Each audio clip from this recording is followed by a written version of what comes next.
Bismillahirrahmanirrahim. Assalamualaikum warahmatullahi wabarakatuh. First of all, thank you Dr. Aizzat for having me today.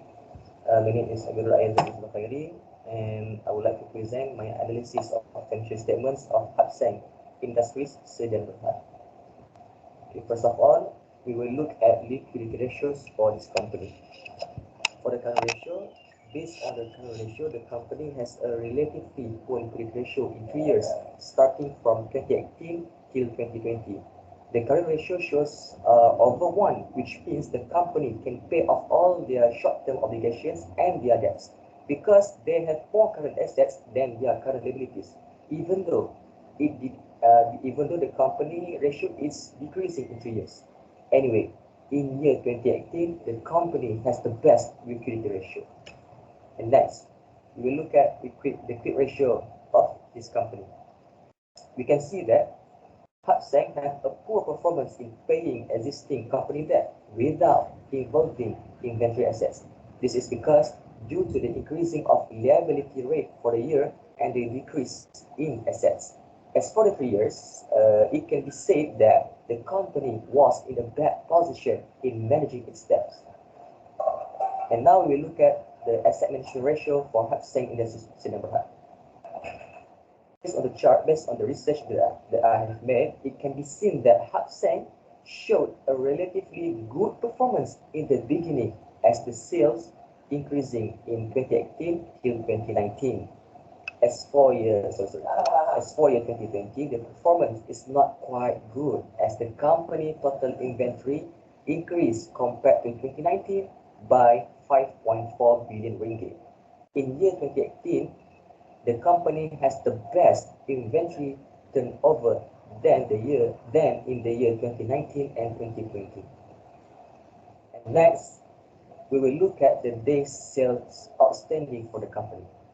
In 2018, the company, which Seng company, took 42 days to collect all their payment from the customers, while 43 days in 2019, which means 1 day surplus to collect the debt. 2020 is the best year for them as they take a short time to collect the debt from the customers only in 36 days. Okay, now we will look at the fixed asset turnover ratio for the Seng company. In 2019, it shows that Seng company is less efficient in utilizing their fixed assets to increase the company sales. However, in 2020, the company's efficiency ratio in leveraging fixed assets increased, which shows a very encouraging development compared to 2018. Next, total asset turnover ratio. Based on the chart, based on the schedule, we can conclude that the ratio is increasing from 2018 to 2020. And this shows that this company used all their assets in increasing the sales. This also shows that the management is very good in utilizing assets to increase the company's revenue, especially in 2020. And now we will look at the debt management ratio for this company. For the debt ratio, we can see the increasing trend. This increasing trend shows that the company's risk is higher due to a consistent increase in the debt ratio for the 3 years of operation. The company, I think, will face a rather bad situation if the ratio percentage keep increasing. Next, the times interest earnest ratio. We can see clearly in 2018, the company has no debts and investors could believe that there is no risk of bankruptcy. The increasing in 2019 and 2020 indicates a very high number, which means the company prevent less risk to investors and creditors. However, in the long run, the company with high TIE ratio, the times interest ratio, may be at risk of losing investor in the long term, in the long run. And now we will look at the profitability ratio for this company. Okay. For the profit margin, The decreasing in those 3 years indicates Seng did not earn enough money from previous operations to pay for its variable costs as well as its fixed costs, especially in 2020. For the profit margin, 2018 has the highest profit margin in its 3 years of operation before it rapidly decreases. This clearly shows that there is also a consistent decline in terms of profit earned. Next, return on total assets. Based on the ratio of these 3 years on average, it can be concluded that there is inefficiency in the management of Seng company in utilizing the company total assets to increase further income. For the BEP ratio, based on the ratio comparison, it shows that in 2018 they have the best.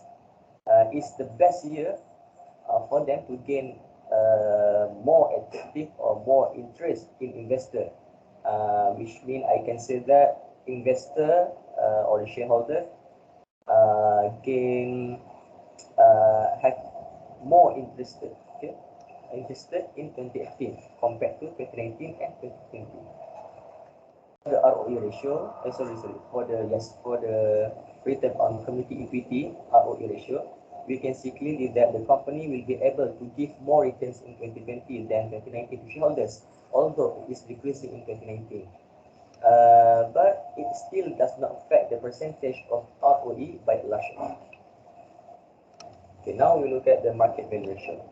For the PE ratio, we can see that the price ratio is high in 2019, which means that the investors are willing to pay higher stock prices in 2019 because of their future growth expectations. And for the ND ratio, in 2018, the ND ratio is 5.32 times and continued increasing in 2019 at the ratio of 9.47 times. In the following year, it decreased at 7.28 times. In conclusion, investors are willing to pay more of the shares than the book value of the share. This indicates that the shares in the company are valuable and not yet reached the undervalued level. Okay, for the free cash flow for this company, okay, based on the chart, we can see the cash flow pattern for the Seng is in a bad state, or we can say maybe the company is still in their development phase. It is because there are deficits that continue increasing during the 3 years of operation. This can cause investors did not want to buy the company shares, especially in 2019. Nevertheless, negative FCF is not necessarily mean that the company is currently facing financial problems, but rather the company is investing heavily in expanding its market share, which is likely to lead to the future growth. That's all from me.